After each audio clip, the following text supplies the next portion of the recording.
అలాగే మీ జీవితాన్ని ఒకప్పుడు పోతరాజు వెంకట వరప్రసాదు, తర్వాత భార్గవ విద్యాదేవ కులపతి, తర్వాత ప్రసాదరాయ కులపతి, ఇప్పుడు సిద్ధేశ్వరానంద భారతి. వీటిని చూస్తే మీకు ఈ ప్రయాణాన్ని తలుచుకుంటే మీకు ఏమనిపిస్తుంది స్వామి? ఇందులో అనిపించేదేమన్నది, ఇప్పుడు ఎప్పుడు ఏ అవసరాన్ని బట్టో లేకపోతే పెద్దలు ఇచ్చినటువంటి సూచనను అనుసరించో నామాలు ఉంటాయి. పేరు పెట్టుకోవటం అనేటువంటిది పుట్టినప్పుడు తల్లిదండ్రులు పెడతారు. ఆ తర్వాత సన్యాసం తీసుకుంటే గురువు పెడతాడు పేరు. ఈ మధ్యకాలంలో కొంతమంది పెన్ నేమ్స్ పెట్టుకుంటుంటారు. తర్వాత నాకు సంబంధించినంతవరకు నేను ఏ పేరు పెట్టుకోలేదు. నాకు సిద్ధులైనటువంటి గురువులు మహనీయులు సూచించిన పేరు సూచించినంతకాలం ఉపయోగించడం జరిగింది. ఇప్పుడు సన్యాస నామధేయం అనేటువంటిది ఇది పర్మనెంట్. అంటే ఈ భార్గవ విద్యాదేవ కులపతి అనే పేరు అది ఎవరు పెట్టారు? భృగు వంశానికి చెందిన వాడిని కనుక నాకు ధ్యాన మార్గంలో ఉన్నటువంటి గురువులు వాళ్ళు సూచించారు. ఈ ప్రసాదరాయ కులపతి అది అంతే. విద్యాదేవ కులపతిరితే శృత్యపూర్వ ప్రభావ అని చెప్పి ఇవన్నీ కూడా సూచనల ప్రకారం వచ్చినటువంటివి. మీ పూర్వాశ్రమాల్లో మీ జీవితాన్ని పరికిస్తే పితామహ వంశం పోతరాజు వారు, అలాగే మాతామహ వంశం కొప్పరపు వారు, ఈ రెండు వంశాల యొక్క ప్రేరణ ప్రభావము మీ పూర్వ సాహిత్య జీవితంలో ఎటువంటి ప్రభావాన్ని చూపించింది స్వామి? తప్పకుండా చూపిస్తుంది. ఎందుకంటే పూర్వపూర్వుల యొక్క ప్రభావం ఉత్తరోత్తర వ్యక్తుల మీద ఉండటం మానవ సహజం. అందులో ఒక వంశాల్లో, అందులో నాకైతే ఉభయ వంశాలలో కూడాను ఆ రకమైనటువంటి సాహిత్య సంప్రదాయం ఉన్నది కనుక, అటనే సాధన, మంత్ర సాధన, దైవానుగ్రహం ఇవన్నీ ఉన్నాయి కనుక అవి పరంపరగా వచ్చినవి నేను స్వీకరించి దాన్ని అభివృద్ధి చేసుకున్నాను. అంటే మీ తాతగారు స్వయంగా కవి, ముత్తాతగారు కవి, నాన్నగారు కవి. అంటే మీరు బాల్యంలో కవిగా మారటానికి మీరు కవిగా మారారా, వాళ్ళ యొక్క ప్రభావంతో మారారా? ప్రధానంగా వాళ్ళ ప్రభావం. మా తాతగారు నాకు ప్రధానంగా ఆయన కవిత్వం నేర్పాడు, ఛందస్సు అన్నీ కూడా దగ్గరుండి నేర్పాడు. ఆయన దగ్గరే నేను పద్యాలు రాయటం చేయటం అన్నీ నేర్చుకున్నాను. అక్కడే మా స్వగ్రామంలోనే ఆయన సన్నిధిలో మొదటి అవధానం కూడా చేశాను. అలా అభివృద్ధి చెందుతూ వచ్చి, అంటే అవధాన విద్య అనగానే తిరుపతి వెంకట కవులు, కొప్పరప్ప కవులు వాళ్ళు తలుచుకొని తీరాలి. మీరు తిరుపతి వెంకట కవుల యొక్క వారసత్వాన్ని పెంగళి లక్ష్మీకాంతం గారి ద్వారా, అలాగే కొప్పరప్ప కవుల మాతామహ వంశం కాబట్టి కొప్పరప్ప కవుల వారసత్వాన్ని రెండు మీరు పుణికిపుచ్చుకున్నారు. అలాగే వ్యాయామ సాధన కూడా మీరు చిన్ననాటే చేశారు. అంటే మంత్ర సాధన తర్వాత వస్తుంది. ఈ వ్యాయామ సాధన కూడా మీకు ఇంటి వాతావరణం నుంచి వచ్చిందా? ఎలా వచ్చింది స్వామి? అంటే మా తాతగారు చాలా భుజబలం కలిగిన వాడు అని చెప్పేవారు. చాలా బలాఢ్యుడు అని చెప్పి. ఆ పూర్వుల్లో కూడా కొందరు ఉన్నారు అని విన్నాను నేను. ఆ రోజుల్లో ఏమిటనంటే, ఒకసారి పొలంలో వెళ్తూ ఉంటే ఆ రైతు పెసర బస్తాలు పెట్టుకొని ఉన్నాడు. అవన్నీ బస్తాల్లో కట్టి పండి. నేను వెళ్తూ శీల్లో పూర్వులు ఒకడు మా మాతామహ వంశానికి చెందినటువంటి వాళ్ళు వెళ్తూ అవి నాకు ఇస్తావా అన్నాడు. పెసర బస్తాలంటే చాలా బరువుగా ఉంటాయి, మోసకెళ్ళగలిగితే తీసుకెళ్ళు అన్నాడు ఆయన. ఆ రెండు చేతులతో పట్టుకొని భుజాన్ని వేసుకొని వెళ్ళిపోయినాడు ఆయన. అంటే అట్లా ఉభయ వంశములలో కూడాను బలాఢ్యులైన వ్యక్తులు ఉన్నారు. సరే, నాకు దానికి తగినటువంటి గురువులు దొరికారు. అందువల్ల ఆ రంగంలో కూడాను ముందుకు వెళ్ళటం జరిగింది. అంటే మీ తాతగారు కూడా వ్యాయామం చేసేవారు కనుకనే చాలా బలాఢ్యుడుగా ఉండేవాడు ఆయన. కొప్పరపు వెంకటరత్న కవి గారు మీకు పూర్వాశ్రమంలో మాతామహులు కదా, వారిని మీరు చూసారా? ఎందుకు జరగదు, చిన్నప్పటి నుంచి అక్కడే పెరిగాను నేను. మా స్వగ్రామంలోనూ ఆయన దగ్గర. కొప్పరం కాదు, ఏల్చూరు మా స్వగ్రామం. ఆయన ఎక్కువ భాగం నర్సరాపేటలో ఉండేవారు. అందువల్ల అక్కడ అప్పుడప్పుడు వెళ్ళటం చేయటం, ప్రతి సంవత్సరం పండుగలకు అన్నింటికీ కూడా రావటం ఉండేది.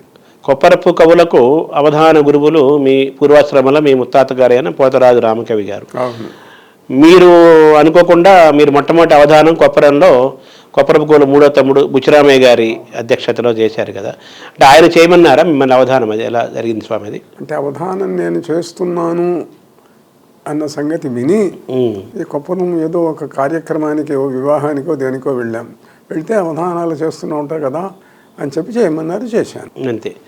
మీకు అవధాన గురువు అంటే ఎవరిని చెప్పాలి స్వామి? అవధాన గురువు అంటే మా తాతగారే. మా తాతగారే నా చేత మొదటి అవధానాన్ని చేయించారు. ఇది ఇంటర్నల్గా పరీక్ష కోసం అని చెప్పానమాట. ఇంటి వాతావరణంలో ఈ వాతావరణంలో బంధువులు వాళ్ళు వీళ్ళు కూర్చొని అడగడం, చెప్పడం, అవన్నీ ధారణ బట్టి చెప్పడం చేసిన తర్వాత సరే ఇంకా పబ్లిక్గా తర్వాత చేయడం జరిగింది. పబ్లిక్గా చేసిన వాటిల్లో మొదటిది బుచ్చిరామయ్య గారిది సన్నిధిలో కొప్పరంలో. అది ఆ పద్యాలు కూడా బాగా అయ్యను మించినావు అవన్నీ చాలా ప్రసిద్ధమైన పద్యాలు. ఆయన పుచ్చిరామయ్య గారిని కూడా మీరు చూడటం అనేది ఒక కొప్పరం సోదరులో ఒక అదృష్టం.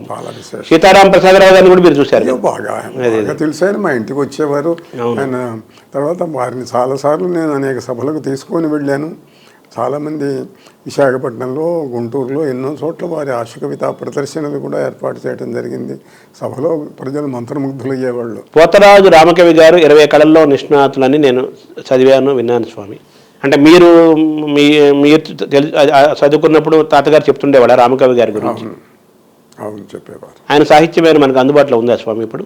కొన్ని గ్రంథాలు కొద్దిగా ఉన్నాయి, అందుబాటులో ఉన్నాయి. కొన్ని అచ్చు వేసాము. ఆయన వివిధ సంచారాలు చేశాడు, తీర్థయాత్రలు చేసినప్పుడు కాశీ మొదలైన క్షేత్రాలన్నింటిలో వెళ్ళినప్పుడల్లా ఎన్నో పద్యాలు, శతకాలు ఇవన్నీ కూడా రాశాడు. అవి దొరికినంత వరకు అచ్చు వేశాం. అంటే మీ పైన బాగా ప్రభావితం చూపిన పూర్వ మహాకవులు అంటే ఎవరని చెప్పాలి స్వామి? అది ఆంధ్ర సాహిత్యంలో ఉన్నటువంటి పూర్వ మహాకవులు అందరూ ప్రభావం చూపిస్తారు సహజంగా. అంటే మీరు పోతన్న గారి మీద ఏమో పరిశోధన చేసి డాక్టరేట్ తీసుకున్నారు. అలాగే అన్న తిక్కన్న నీకన్నా మిన్న సున్నా, అన్న తిక్కన్న నీకన్నా మిన్న సున్నా అంటూ పద్యాలు చెప్పారు. అలాగే శ్రీనాథుడిని ఒక దర్శనం చేసుకొని ఇది చేశారు. ఇలా ప్రయాణం జరిగింది కదా. అదే ఆ ప్రాంతం అంతా ఎర్రాప్రగడ, శ్రీనాథుడు, కొప్పరపు కవులు, వినుకొండ వల్లభరాయుడు, నన్నిచోడుడు ఇటువంటి మహనీయులు సంచరించిన ప్రాంతం కదా కొండవీడు, పలనాడు. ఆ ప్రాంతంలో అంతమంది కవులకి ఎలా నిలయమైంది స్వామి? మీకేమైనా అనిపించింది? అది కాల ప్రభావం, యుగ ప్రభావం, అప్పుడున్నటువంటి సమాజ వాతావరణం, రాజులు, సాహిత్య ప్రీతి, వాళ్ళు కవులను పోషించడం, వీటన్నింటి కారణాల వల్ల వచ్చింది అప్పుడు ఉన్నది. మీ ఇలవేల్పు ఏల్చూరు నరసింహస్వామి అని చెప్తారు, కరెక్టేనా స్వామి? కరెక్ట్, నరసింహస్వామి ఇలవేల్పు. తర్వాత మీరు కొంతమంది ఒక్కొక్క రంగంలో ఒక రకమైన ఒక స్థాయి దాకా వెళ్తారు. మీరు వ్యాయామము, మంత్రశాస్త్రము, యోగ విద్య, ప్రాణాయామము, అవధానము, సాహిత్యము, మామూలు విద్య, వీటన్నింటిలో కూడా మీరు మొదటి నుంచి కూడా ఒక నెంబర్ 1గా మీరు ఒక శిఖర సమానమైన సామాన్లు వచ్చారు కదా. ఇది ఒక పట్టుదలతో, ఆసక్తితో ఇలా జారటానికి మిమ్మల్ని నడిపించిన ఏంటి స్వామి? ఏ శక్తి నడిపించింది మిమ్మల్ని? ఏ మనిషినైనా పూర్వజన్మ కర్మ నడిపిస్తూ ఉంటుంది. ఆ నడవటానికి అనుగుణమైనటువంటి వాతావరణంలో పుట్టి, వాతావరణంలో పెరిగి, దానికి సంబంధించిన వ్యక్తులు దైవానుగ్రహం వల్ల సన్నిహితులవుతారు. వాళ్ళ దగ్గర నుంచి ఆయా విశేషాలు నేర్చుకోవడం జరుగుతుంది.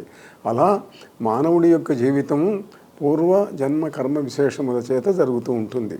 అయితే జరిగిన తర్వాత కొన్నాళ్లకు నాకు ఇదంతా కూడా మహనీయులైనటువంటి సిద్ధాశ్రమయోగుల యొక్క ప్రభావము, నేను అక్కడి నుంచి వచ్చిన వాడిని, వాళ్ళ సంకల్పం వల్ల ఇవన్నీ జరుగుతూ ఉన్నవి, ఈ ప్రేరకులందరూ వస్తున్నారు, ఇవన్నీ చేయిస్తున్నారు అన్న సంగతి తెలుసుకోవడానికి కొంతకాలం పట్టింది. తెలుసుకున్న తర్వాత వాళ్ళతో అనుబంధం బాగా కలిగింది. మీకు మొట్టమొదటిగా మీ జీవితంలో ప్రవేశించిన మంత్రము ఏది స్వామి? అది ఎలా వచ్చింది స్వామి? ఎలా చేరింది మీకు? నేను మొట్టమొదట్లో చేసినటువంటి మంత్రం పంచాక్షరి మంత్రం. అది ధ్యానంలో పరమేశ్వరుడే అనుగ్రహించాడు. అంటే ఈ ధ్యానం చేయాలనే ఆలోచన మీకు ఏ వయసులో కలిగింది? ఇప్పుడే చెప్పాను కదా, ధ్యానం చేయటం అనేటువంటి ఆలోచన చాలా చిన్నప్పుడే, 12 ఏళ్ళు, 13 ఏళ్ళు, 14 ఏళ్ల వయసులోనే ధ్యానం మీద ఆసక్తి బాగా కలిగింది. ఆ కలిగినవి కొన్ని స్వప్నదత్తాలు, కొన్ని ధ్యానదత్తాలు, కొన్ని గురుదత్తాలు, ఇవన్నీ ఉంటాయి. అంటే 2002లో మీరు సన్యసించి కుర్తాల పీఠాధిపతి అయ్యారు. సెప్టెంబర్లో సన్యసించారు, డిసెంబర్లో పీఠాధిపతి అయ్యారు. మళ్ళీ అంత ముందు కూడా మీరు సన్యసించి ఒక సన్యాసమే, ఒక అటువంటి జీవితం గడపాలని ఒక సమయంలో అనుకున్నారా స్వామి? అనుకున్నాను, చిన్న వయసులో అనుకున్నాను. అయితే ఏమిటంటే సంప్రదాయం ప్రకారం సన్యాసం తీసుకోవాలి అని అంటే తల్లిదండ్రులు అంగీకరించాలి. తల్లిదండ్రులు ఆనాడు, నేను మా వంశంలో నేను పెద్దవాడిని కాబట్టి వాళ్ళు అంగీకరించలేదు. అందువల్ల తాత్కాలికంగా ఆగిపోయింది. ఇందాక మీరు మాట్లాడుతూ మీ పూర్వాశ్రమం గురించి మాట్లాడుకున్నాం ఇప్పటిదాకా. ఇప్పుడు పూర్వ జన్మల గురించి ఇందాక మీరు ప్రస్తావన తీసుకొచ్చారు. ఇన్ని జన్మలు అనేవి ఉన్నాయి, అసలు పూర్వ జన్మలు అనేవి ఉన్నాయని మీకు ఎలా మీరు అనుభవంలోకి వచ్చింది స్వామి? దీనికి 2 మార్గాలు. ఒకటి, మనం ఏ వాతావరణంలో పెరిగామో, మనం చదువుకున్నటువంటి పురాణాలు, గ్రంథాలు, శాస్త్రాలు ఇవన్నీ కూడాను ఉన్నవి అని చెబుతున్నవి. అంటే ఈ ఉన్నవి అని అనటానికి మనకు శృతి, మనకు విశ్వాసం, వినికిడి వల్ల వచ్చినటువంటి విశ్వాసం. అంటే మనకు 3 రకాలు చెబుతారు: ప్రత్యక్ష ప్రమాణం, అనుమాన ప్రమాణం, ఆప్తవాక్యం అని చెప్పి. ప్రత్యక్ష ప్రమాణం ద్వారా తెలుసుకోవటానికి తపస్సు చేసిన తర్వాత కొన్నాళ్లకు బాగా అన్ని విశేషాలు తెలిసినాయి. ఈ మిగతా 2 ఉన్నాయి కదా, అనుమాన ప్రమాణం, ఆప్తవాక్యం. అంటే మనం గౌరవించేటువంటి పెద్దలు, పూజ్యులు చెబితే వాటిని నమ్ముతాం.